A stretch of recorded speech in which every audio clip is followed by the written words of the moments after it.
Class 10-এর ভূগোল chapter 3 বায়ুমণ্ডল। তোমরা সবাই মন দিয়ে শোনো, লেখো আর সবাই সাবস্ক্রাইবটা দিয়ে দাও। মরা কোটাল হয় শুক্ল ও কৃষ্ণপক্ষের অষ্টমী তিথিতে। পৃথিবীর বৃহত্তম গভীরতম মহাসাগর হলো আটলান্টিক মহাসাগর। জাপান উপকূলে টাইফুন নামে ভয়ঙ্কর ঝড় তুফানের সৃষ্টি হয় কুরেশিয়া স্রোত ও শীতল বেরিং স্রোতের মিলনের ফলে। মরা কোটাল হয় যখন চন্দ্র সূর্য পরস্পরের সমকোণে অবস্থান করে। সূর্য চন্দ্র পৃথিবীর সরলরৈখিক অবস্থানকেই বলে সিজিগি। দন্তুসায় হস্যি বর্গজয় হস্যি গয় হস্যি সিজিগি। নিউ ফাউন্ডল্যান্ডের কাছে ঘন কুয়াশা ও ঘূর্ণিঝড়ের সৃষ্টি হয় উপসাগরীয় স্রোত ও লাভবাদল স্রোতের মিলনের ফলে।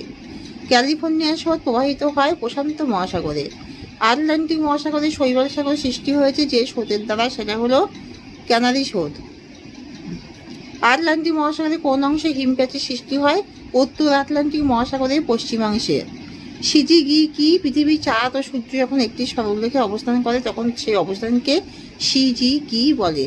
ফুলিস্টপ সিজিগি, সি পরে ফুলিস্টপ, তারপর জি ফুলিস্টপ, তারপর গি, সিজিগি বলে। সৌরজল কাকে বলে?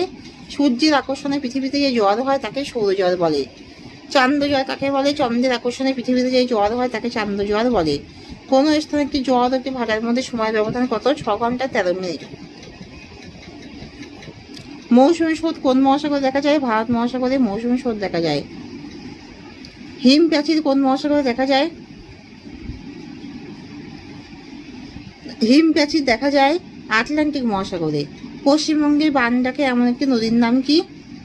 হুগলি নদীতে বান ডাকে। ভূপৃষ্ঠের শতকরা কত ভাগ স্থান জলভাগ অধিকার করে আছে? 70 ভাগ। আটলান্টিক মহাসাগরের দুটি উষ্ণ স্রোতের নাম কি? উপসাগরীয় স্রোত ও ব্রাজিল স্রোত। উপসাগরীয় স্রোত ও ব্রাজিল স্রোত। পৃথিবীর বৃহত্তম মহাসাগরের নাম কি? প্রশান্ত মহাসাগর। পৃথিবীর বৃহত্তম মহাসাগরের নাম হলো আর পৃথিবীর দ্বিতীয় বৃহত্তম মহাসাগরের নাম আটলান্টিক মহাসাগর। আর পৃথিবীর বৃহত্তম মহাসাগরের নাম হলো প্রশান্ত মহাসাগর। মগ্নচড়া কি? মেরু অঞ্চল থেকে শীতল সমুদ্র স্রোতের সঙ্গে ভেসে আসা হিমশৈল উষ্ণ স্রোতের সংস্পর্শে এসে গলে যায়। হিমশৈল মধ্যস্থ নুড়ি, কাকর, বালি, কাদা প্রভৃতি সমুদ্রের তলদেশে পর্যায়ক্রমে থিতিয়ে পড়ে। দীর্ঘকাল ধরে এইসব পদার্থ অধক্ষিপ্ত হয়ে অগভীর নিমজ্জিত চড়ার সৃষ্টি হয়। একে মগ্নচড়া বলে। যেমন সেবল ব্যাংক, জর্জেস ব্যাংক।